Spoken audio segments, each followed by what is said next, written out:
Okay, let's go to part 4 here. So amyloid plaques, which happens in Alzheimer's disease, inflammation, and labs.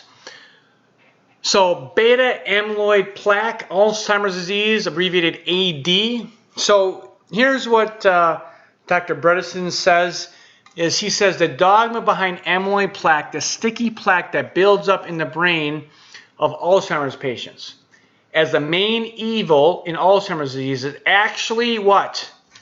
It's actually incorrect. This is the most current medical research. The amyloid beta plaques right here that are forming in the body that have been demonized as bad, are actually what? It's incorrect. It is actually a what? Protective mechanism. So what's that saying is that these amyloid beta plaques, and this is where the drug companies have been focusing all their attention, is on what? Amyloid beta plaques. That's where all the attention has gone. And what's happened with the success rate? It hasn't been successful. Why? Because amyloid beta plaque is actually a protective mechanism. What does it protect against? Microbes. So what happens here, where I just showed you that slide of the Epstein-Barr virus? If you have Epstein-Barr virus, it creates this amyloid beta plaque and it pushes it in there. It binds the toxins. If you have heavy metals, guess what? Heavy metals are not good in your brain. Guess where they go? They go in the amyloid beta plaque. It protects against inflammation. If you have a bunch of white blood cells flying around, it pushes them in the amyloid beta plaque. So this is actually a protective mechanism. So then we have to look at, on a functional level basis, is why is this starting to develop? What's actually happening? And I went over the 3 different causes of what actually could be happening with your body. 1, you're inflamed. 2, you don't have the nutrients, right? And 3, you don't have, and 3, you're going to be toxic, right? So the Bredesen protocol is this first protocol that actually tries to handle this. So here's just another quote from his book. Check this out. A generally new Alzheimer's drug has not been approved since when? 2003. I mean, this is 18 years ago or 15 years ago. And the current approved Alzheimer's medication are what? Ineffective at stopping or slowing the cause of Alzheimer's disease. These medications are horrible. The side effects are horrible. The results are horrible. The more than 5 million Americans living with Alzheimer's disease and many millions more worldwide demand new innovative approaches. We are obligated to pursue all legitimate avenues for the treatment, such as targeting what? Inflammation, neuroinflammation. This is what functional medicine, this is what I do in my office. We decrease inflammation, we give you, then we start to restore your brain. Decrease inflammation, and then let's start to exercise your brain. So amyloid beta plaques, this acts as a big what? A big sponge. So it's a protective mechanism. So any drug that's going to come in here and try and diminish that amyloid beta plaque is going to what? It's going to have devastating effects. It's not going to work. The side effects are going to be horrible. Why? Because that's not the cause. The cause is not these amyloid beta plaques. That's a protective mechanism. So then the question is, why do you have these amyloid beta plaques? That's more important. What's causing these amyloid beta plaques for you to be starting to develop these things? And we went over that in part 2 series. Then in the following series, we're going to go over what can you actually do to start reducing that. So this is what we want, is these natural, normal, healthy cells. So what happens here is when you're chronically inflamed, let me just read this. So good protein structure, good function. Everything in your body is run off of proteins. Guess this, chronic inflammation, which we can measure, and we know for sure, we know with 100% certainty if you're inflamed or not. We can measure that. We can measure that very easily. So chronic inflammation causes poor protein folding. So this is an example. Now this is a genetic disease. This has to do with chronic inflammation. So this is a genetic disorder. So right here you have normal red blood cells. Everyone's familiar with sickle cell anemia, right? This is what the red blood cells looks like. This is all protein. So when this genetic thing happens, it's due to a protein misfold. Here's the normal hemoglobin. Right here, here's sickle cell anemia. You see how this structure has changed? What is this? This is a protein misfolding. So the proteins aren't folding correctly. They misfold. When they misfold, you get altered structure. When you get altered structure, you get altered function. When you get altered function, you get disease. So let me just state that again. In sickle cell anemia, this is genetic, okay? The proteins fold different that make your red blood cells. So your red blood cells, which is all protein, don't fold correctly. They fold abnormally. When they fold abnormally, they don't work correctly. When they don't work correctly, you start to get a disease process. So good protein structure, good function. Now, guess what happens here? When you're in a state of chronic inflammation, causes poor protein folding. So all the proteins, their brain is all protein, misfolds. So this is a long slide, but I wanted to show you this just so you can understand like what is actually happening when you have inflammation. So if you're inflamed, here's what happens. Proteins misfold. Okay, so a protein on a little cell starts to misfold. The protein misfolds and it breaks off and they start to stick together just like glue. When proteins start to stick together, they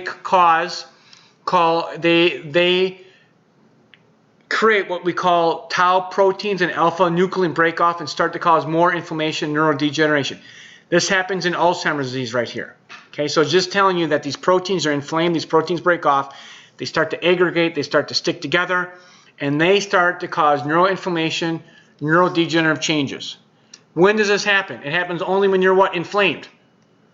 95% of this happens when you're inflamed. 5% is genetic. Okay? So those proteins start to cluster together and then they cause more inflammatory reactions. Those clusters of inflammatory reactions produce reactive oxygen species, which is basically more things that are going to cause more inflammation. Those reactive oxygen species damage the mitochondria. Right in here, you can see this right here, that's the mitochondria. This is your cell energy. Your body produces energy in mitochondria. So without mitochondria, your cells don't produce energy. If your cells don't produce energy, your cells start to what? Die. Inflammation causes your mitochondria, your powerhouse of your cells, to die. When that happens, it can't produce energy. When your cell can't produce energy, that cell dies. So if we're talking about your neuron, right? If your neuron doesn't have mitochondria, it dies. The mitochondria becomes inefficient within the neuron. As mitochondria become inefficient, the neuron can't produce ATP, which is the energy source. As the neuron loses its ability to make ATP, it can't block calcium, right? So calcium starts to come in. Calcium's a bad thing in excess. Calciums cause cells to overreact. Calcium comes in and you get what? Inflamed. And then what happens? Neurons die. Too much calcium, neurons die. When neurons die, then they create their own inflammatory cascade, which then promotes a vicious cycle of proteins misfolding. Why? Because there's more inflammation. Promotes a vicious cycle and an ongoing vicious cycle, which leads to progressive neurodegenerative diseases. You have to block being inflamed. So my whole takeaway on this whole picture is what? If you're inflamed, your proteins misfold. If your proteins misfold, that changes the structure. When they misfold, they start to stick together. That causes more inflammation. When it causes more inflammation, they start to stick together. It causes your mitochondria, which is this thing right here, not to function correctly because mitochondria, all made out of proteins, when your mitochondria start to misfold, they don't start to work correctly. They cannot produce energy source, which is ATP. When they cannot produce energy sources, just to be simple, it causes your body to be more inflamed, and more inflammation causes more degenerative changes, neurodegenerative changes, and you can see how you're walking down the spiral of neurodegenerative changes over a period of time. So that happens over a period of time, a slow degenerative condition where you can prevent this. You can restore your body's ability to heal and function and decrease your body's inflammation. I've done that over and over and over. So how do we do this? Well, let's take some blood work. So when patients come to me, I'll take anywhere from 13 to 20 vials of blood. Now people say, oh my gosh, doctor, has anyone passed out? And no one's ever passed out, but a lot of sick people have gotten better. So let me explain this.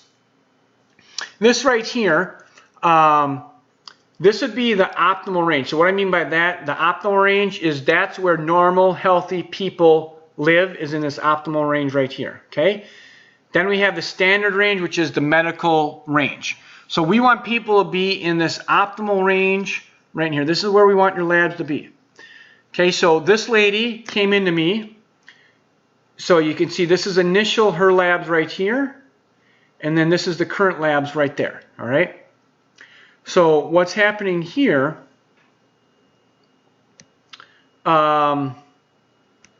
is this is where we want the labs to be. This is the ideal marker right here, okay? So anytime you see anything that's clear, tells you that's normal, healthy function. Anytime you see that yellow there, that tells you that that marker is trending towards a dangerous area. So I look at all the yellows, I look at all the reds. So in the current system, it's either you have a disease or you don't, right? You either have diabetes or you don't, you have high blood pressure or you don't, you have high cholesterol or you don't. That's not how the body works, right? You have a trend towards a bad marker. So you have a trend towards elevated, you have a trend towards increased inflammation, right? So I'm not going to try and make you an expert on these labs. I'm just going to briefly kind of go over these things so you can understand what I'm looking for. So right here, this is when we first took the labs, and this is after. So you can see these thumbs up. All these things have gotten better. All the thumbs up have gotten better. The thumbs down means that that marker got worse. But if you look at all the thumbs up, she's gotten 1, 2, 3, 4, 5, 6, 7, 8, 9, 10, 11, 12, 13, 14, 15 betters, 15 up, and she got 1, 2, 3, 4, 5 downs. So what we're looking for, we're looking for trends, right? Not every marker is always going to go your way. But this kind of tells you, I can look at this and I say, wow, you have a lot of things happening. So, for example, let me just go over a couple things right here. Like the glucose right here, the fasting insulin, this, we want this to be 5 or less, right? She was initially 13, now she's 9. Body grows in a body. This is inflammation. This is inflammatory marker. This is an inflammatory marker. They're inflamed. All right. She's still inflamed. Is she better? She's trending better for sure. Okay. Here we have down here we have this would be ALT. This stands for liver. Okay. Look at her liver was 300. Her liver was blowing up. Now it's normal. Right. This right here has to do with tissue breakdown. This AST is 100. Her body was breaking down. Why was her body breaking down? Because it's inflamed. Now it's 23. That's a lot better. Let's go over to this right here. Here's her body's inflamed. Look at this right here. Her inflammation was 29. Do you remember this HSCRP, the C-reactive protein right here, should be less than what? Less than what? 1. Okay, so what's happening to her brain right now? It's massively inflamed. Her brain's inflamed. Her body's inflamed. Then after, we got it down to 5.7. All right, so a huge decrease. This is the dates. We're talking 1 month here, right? Look, we're talking 1 month. So it's not long. Once you get in there and you actually know what you're doing on a functional medicine basis, you get better. This is another inflammatory marker, this fibrogen. This is thick blood. Your blood's inflamed. This right here was 500. Now it's 543. This is where we want it, between 2 and 300. So there's a lot of markers in addition to this that I take that we just want to look at is, let's do enough blood work. Let's figure out the blood work and see where you're at. Now here you can see this is a person here. This is the mitochondria, like what I was talking to you about, is you need mitochondria because that produces what? ATP, which is energy. If your mitochondria are bad, this is what's going to happen to you. You're going to age. You're going to age prematurely. Your brain's going to age prematurely. Your heart's going to age prematurely. Your liver's going to age prematurely. Your skin's going to age prematurely. What causes this? Guess what this causes? This right here, right? Mitochondria problems are growing in a body that's chronically what? Inflamed, right? Brains degenerate. Okay, that has to do with part 4. Or that's the end of part 3.